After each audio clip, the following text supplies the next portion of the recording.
BJP কর্মী ও তার স্ত্রীকে বেধড়ক মারধরের অভিযোগ। ঘটনায় চাঞ্চল্য বৈষ্ণবনগর থানার কুম্ভীরা গ্রাম পঞ্চায়েতের হাদিনগর এলাকায়। গুরুতর আহত হয়েছেন এক বিজেপি কর্মী ও তার স্ত্রী। আহতদের উদ্ধার করে চিকিৎসার জন্য হাসপাতালে ভর্তি করা হয়েছে। ঘটনাকে কেন্দ্র করে এলাকায় উত্তেজনা ছড়িয়েছে। পরিবারের অভিযোগ, বিধানসভা নির্বাচনে আগে তাদের ওপর তৃণমূলকে ভোট দেওয়ার জন্য চাপ সৃষ্টি করা হচ্ছিল। স্থানীয় কয়েকজন তৃণমূল আশ্রিত দুষ্কৃতী তাদের বিভিন্নভাবে হুমকি দিত বলেও অভিযোগ। পরিবারের দাবি, তারা বিজেপিকে ভোট দেওয়ার পর থেকেই পড়শিদের একাংশ ক্ষুব্ধ হয়ে ওঠে এবং একাধিকবার ভয় দেখানো হয়। অভিযোগ, আচমকাই হাসুয়া লাঠিসোঁটা নিয়ে একদল দুষ্কৃতী তাদের বাড়ি ঘেরাও করে হামলা চালায়। বিজেপি কর্মী এবং তার স্ত্রী বাড়ির বাইরে থাকাকালীন তাদের লক্ষ্য করে অতর্কিত হামলা করা হয় বলে অভিযোগ। মারধরে গুরুতর জখম হন দুজনেই। বিজেপি কর্মীর স্ত্রীর মাথায় আঘাত লাগে বলেও জানা যায়। পাশাপাশি বাড়ির চারপাশে ইট ছোড়া হয় বলে অভিযোগ। ঘটনার একটি ভিডিও ইতিমধ্যে সোশ্যাল মিডিয়ায় ভাইরাল হয়েছে। আহত বিজেপি কর্মীর মেয়ে জানান, আমার মা ও বাবা বাড়ির বাইরে ছিলেন। সেই সময় তৃণমূল আশ্রিত দুষ্কৃতীরা তাদের উপর হামলা চালায়, ফেলে দিয়ে বেধড়ক মারধর করা হয়। আমাদেরও বাড়ির বাইরে বেরিয়ে আসার জন্য উত্ত্যক্ত করা হচ্ছিল। পরে বাবা মা কিছুটা সচেতন হলে অভিযুক্তরা এলাকা ছেড়ে পালিয়ে যায়। পুলিশ ঘটনাস্থলে পৌঁছে তাদের উদ্ধার করে হাসপাতালে পাঠায়। আমরা থানায় লিখিত অভিযোগ দায়ের করেছি, দোষীদের কঠোর শাস্তি চাই। ঘটনার খবর পেয়ে বৈষ্ণবনগর থানার পুলিশ ঘটনাস্থলে পৌঁছে পরিস্থিতি নিয়ন্ত্রণে আনে এবং আহতদের উদ্ধার করে হাসপাতালে পাঠায়। ইতিমধ্যে ঘটনার তদন্ত শুরু করেছে পুলিশ। ঘটনাকে কেন্দ্র করে শুরু হয়েছে রাজনৈতিক চাপানউতা। দক্ষিণ মালদা বিজেপির সহ সভাপতি তারক ঘোষ বলেন, বিজেপি সমর্থক পরিবারের ওপর যেভাবে তৃণমূল আশ্রিত দুষ্কৃতীরা হামলা চালিয়েছে তার তীব্র প্রতিবাদ জানায়। তৃণমূল ভুলে গেছে তারা আর সরকারে নেই। প্রশাসনের কাছে আবেদন, 24 ঘন্টার মধ্যে অভিযুক্তদের চিহ্নিত করে গ্রেপ্তার করা হোক। আমরা পুলিশ প্রশাসনের ভূমিকাও নজরে রাখছি। কি হয়েছে বাড়িতে বাড়িতে গন্ডগোল হয়েছে, মানে 4-5 দিন মানে ভোটের আগে থেকে বলেছে যে তৃণমূলকে ভোট দাও, তৃণমূলকে ভোট দাও। আমার বাবা তৃণমূলকে ভোট দেয়নি, আমার বাবা বিজেপি করে, দিয়ে খুব হুমকি দেয়। হুমকি দিতে দিতে হুমকি দিয়েই থাকে। আবার বিজেপি বেরিয়ে গেল তবু হুমকি দিচ্ছে। হ্যাঁ, বিজেপি বেরিয়ে গেল তবু হুমকি দিচ্ছে যে কী করছে, আমরাকে ভোট দিসনি, বিজেপিকে বের করলি, অমুক ধুমুক দিয়ে খুবই গাল দিচ্ছে। গালাগাল দিতে দিতে তখন আমার বাবারা চুপচাপ আছে যে আমরা বাড়াবাড়ি করবো না, যে যা হাতে উপর মহলের ভোট আমরা কিসের জন্য বাড়াবাড়ি করবো। আমার বাবারা বাড়াবাড়ি করেনি, যে আমার বাবারা চুপচাপ থাকে। দিয়ে থাকতে থাকতে আবার আজকে সকাল থেকে কিন্তু আমার বাবারাকে গালিগাল দিচ্ছে। আমার বাবাকে, মাকে, ভাইকে, সবাইকে গালিগাল দিচ্ছে। গালিগাল দিতে দিতে আবার দোতলার উপরে উঠলো। উপর থেকে তোমার ইট পাটকেল মানে যা পেরেছে তা চালাচ্ছে। তখন আমার ভাইয়েরা প্রতিবাদ করছে, মানে মুখে বলছে যে কি এরকম কেন করছো, এরকম কেন করছো, আমরা কি করেছি।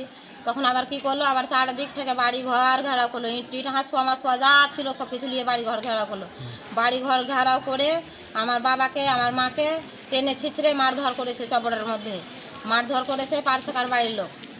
ওরা যারা মেরেছে তারা তৃণমূল করে? হ্যাঁ, যারা মেরেছে তারা তৃণমূল করে। আমার বাবা কি করেছে, বিজেপি করে। মানে এখন মেরে দিয়ে কোথায় ভর্তি আছে আপনার বাবাকে? হাসপাতালে? আমার বাবা মা হসপিটালে ভর্তি আছে, দারিয়াপুর হসপিটালে। তো যারা মেরেছে তারা কি বলেছিল যখন মারে, তখন কি বলছিল তারা? যারা মারে তখন বলেছে মারবো, কাটবো, ধরবো, হ্যাঁ আমরা ভোট না দাও তো মুখ করবো, ধুমুক করবো, দিয়ে এই তো হুমকি দেওয়া ছিল। হ্যাঁ, তো আমার বাবারা বাড়াবাড়ি করবে না, তার জন্য আমার বাবারা চুপচাপ ছিল। আমার বাবারা ভাবতে পারেনি যে আজকে আমরা ঘর ঘেরাও করে মারধর করবে। হ্যাঁ, দিয়ে মারধর করেছে, ঘর ঘেরাও করে বাড়ি থেকে ছিঁচড়ে দিয়ে মেরেছে। ইট নিয়ে মেরেছে, বাঁশ নিয়ে মেরেছে, হেঁচে নিয়ে মেরেছে, যেটা পেয়েছে সেটা নিয়ে মেরেছে, যা ছিল ওদের হাতে। এখন কি চাইছেন আপনারা? এটার আমরা শাস্তি চাই। পুলিশকে জানিয়েছেন? হ্যাঁ, পুলিশকে জানিয়ে পুলিশ গেছিল, সাথে সাথে পুলিশ ছিল ওখানে। পুলিশেরা আমার মাকে গাড়িতে বুঝে দিল, অ্যাম্বুলেন্সে আমার মাকে বুঝে দিল গাড়িতে। তারপর হাসপাতালে নিয়ে এসেছেন? তারপর আমরা হাসপাতাল নিয়ে এসেছি। আপনার নাম? আমার নাম বিউটি মণ্ডল। আচ্ছা, যারা মেরেছে তারা কি তৃণমূল করে? হ্যাঁ, তারা তৃণমূল করে, সবাই তৃণমূল, যারা মেরেছে সবাই তৃণমূল। আপনার থানায় অভিযোগ করেছেন? হ্যাঁ, করেছি। আপনার নাম? আমার নাম বিউটি মণ্ডল। কি হয়েছিল, কেন মারধর করা হয়েছিল? আমরা বাগান জোগাই, আমরা বাগানে ছিলাম। আমার মেয়েকে অভিযুক্ত করছিল, করে ওর বাবা আসলো ধরিয়ে, তখন ওর বাবা ধরে তখন ওর বাবা করেও মারতে লাগলো। আমাকেও মেরেছে, আমার মেয়েকেও মেরেছে। আর টং সব কেটে মশারি টশারি কেটে, ভাতের হাঁড়ি টাড়ি সব কেটে আমার স্বামীকে একদম ফেলে সেই গরু ঠাটা করে ঠাটালছে। কেন মারলো, কেন? ওই মেয়েকে বাঁচাতে যেয়ে। আপনার মেয়ের সাথে কি করা হচ্ছিল? ওরা অভিযুক্ত করছিল। কি করছিল? এই যে সামটা ধরছিল, কাপড় ধরে ছিঁড়েছে, মালা, চেন, কানের, মোবাইল। আপনার স্বামী কি প্রতিবাদ করেছিল? হ্যাঁ, প্রতিবাদ করেছিল। দিয়ে আপনার স্বামী কেমন আছে? খুবই খারাপ আছে এখন। কারা ছিল এই? মাটরা, ভীম, কি ছিল ওদের হাতে? হাঁসুয়া, লাঠি। কি চাইছেন আপনারা? আমরা শাস্তি চাই। লিখিত করেছেন? লিখিত করেছি থানাতে। আপনারা কোনো পার্টি করেন? হ্যাঁ করি, বিজেপি পার্টি। আর যারা মেরেছে তারা? ওরা তৃণমূল পার্টি। আপনার নাম? পূর্ণি- মারধর করেছে আপনাকে? আমরা বাগান জোগাই, আমরা রান্না করছিলাম আর এনেই আমার উপরে অত্যাচার চালু করেছে। আমার মালা কানের, আমার মোবাইল সব হাত থেকে নিয়ে নিয়েছে। আমার বাবা আমাকে বাঁচাতে এসে আমার বাবাকে মানে পশু জানোয়ার মানে পায়ের তলের দুশ্মন থাকলেও আমার অতটা মারে না। আমার বাবাকে যতটা মেরেছে ওরা, আমার বাবাকে হাঁসুয়া লাঠি দিয়ে ওরা 3 ভাই থেকে আমার বাবাকে খুবই মেরেছে, অত্যাচার করছে। আমার মাকে মেরেছে, আমাকে মেরেছে, আমার ছোট বোনটাকে মেরেছে, আমার ছেলের গলা ধরে দেবে দিয়েছে। আমার সোনার মালা ছিল, ওর মালাটাও নিয়ে চলে গেছে। আর মোবাইল কতজন ছিল ওরা? ওরা 3 জন ছিল, মাটরা, ভীম আর একটা ছেলের নাম নেই। কি চাইছেন আপনারা? আমরা শাস্তি চাই। এলিয়ে আমার 2 বার অত্যাচার করা হয়ে গেল আমার বাবার উপরে। আমার বাবাটা হাতে খাটে পেটে খায়, আমার বাবার কেউ নাই, ছেলে টেলে কেউ নাই। আমরা 5 বোন, ওটাতেই ওদের সংসার চলে। ওরা কি বাগান জোগাচ্ছিলেন? হ্যাঁ, আমরা বাগান জোগাই।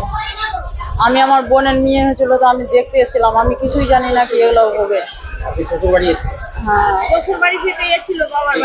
বাবার বাড়ি এসেছেন? আমি বাড়ি যাবার জন্য শাড়ি টাড়ি পরেছি, আমাকে মারধর অনেকটা করেছে। আমার গোটা শরীরে মার আছে, আমার মায়েরও আছে, আমার বোনেরও আছে। আমার বাবাকে তো পশু জানোয়ার কেউ মারে না যতটা আমার বাবাকে মেরেছে। বৈষ্ণব বিধানসভার কুম্ভীরা অঞ্চলে হাদিনগরে যে দুর্ঘটনা ঘটেছে, বিজেপির কর্মীর ওপর টিএমসির দুষ্কৃতীরা হামলা করেছে, ইট পাথর ছুঁড়েছে, লাঠি হাঁসুয়া নিয়ে আক্রমণ করেছে, মহিলাদের মাথা ফাটিয়েছে, হসপিটালে ভর্তি রয়েছে। এই ধরনের জঘন্যতম আচরণ টিএমসির দুষ্কৃতীর কাছেই কিন্তু দেখা যায়। এখন বিজেপি সরকার আছে, এখন টিএমসি সরকার নয়, এবং প্রশাসনকে খোলা ছাড় দেওয়া আছে। আপনারা 24 ঘন্টার মধ্যে এই ধরনের দুষ্কৃতীকে জেলে পুরে দিন, অন্যথা কিন্তু তা আপনাদের ওপর কিন্তু আমরা কড়া নজর রাখছি। যে বৃহস্পতিবারে যে ঘটনাটা ঘটেছে তারপরে থেকে এখনো পর্যন্ত 24 ঘন্টা পার হয়ে যাচ্ছে, তারপরে কিন্তু অ্যারেস্ট হচ্ছে না। আপনারা খুব তাড়াতাড়ি এই ধরনের দুষ্কৃতীকে ধরে জেলে পুরে দিন, এবং প্রশাসনের দিক থেকে কোনো ধরনের দুর্বলতা যেন না দেখা যায়। এই টিএমসি সরকারকে তো উৎখাত করে ফেলেছে জনগণ। এই ধরনের গুন্ডাগুলোকে একটাও বাইরে না থাকে, সবটাকে জেলে পুরে দিতে হবে। এবং কোথাও টিএমসি কর্মীরা যেন বিজেপির কর্মীরা আক্রমণ না করতে পারে, প্রশাসনকে কড়া হাতে দমন করতে হবে। আমরা আপনাদের পাশে আছি, নিশ্চিতভাবে আপনারা কাজ করুন, সমাজে এই ধরনের আগাছাগুলোকে তুলে ফেলে দিন।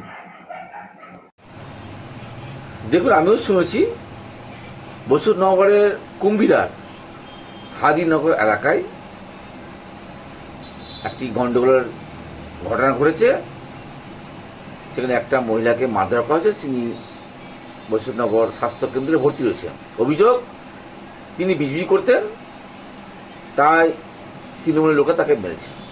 দেখুন, এখন তো কিছু হলেই, কোথাও মারামারি হোক আর ঝামেলা হোক, কিছু হলেই চট করে তৃণমূল কংগ্রেসের নাম দিয়ে সবাইকে ফাঁসানোর চেষ্টা করা হচ্ছে। এখন সেটা সত্যি কিনা সেটা পুলিশ তদন্ত করবে। পাশাপাশি বাড়ি একই গ্রামে থাকে, গ্রাম্য বিবাদ বা পারিবারিক বিবাদ হতে পারে, কিছু হতে পারে। সেই বিবাদকে যদি তৃণমূল নাম দিয়ে দেওয়া হয় তাহলে কিছু করে। পুলিশ তদন্ত করছে, পুলিশ তদন্ত করুক, তদন্ত করে সত্য কি ঘটনা জানতে পারবে। যদি তাই হয় তাহলে পুলিশ আইনত ব্যবস্থা নেবে, এই বেশি তার কিছু বলা যাবে না।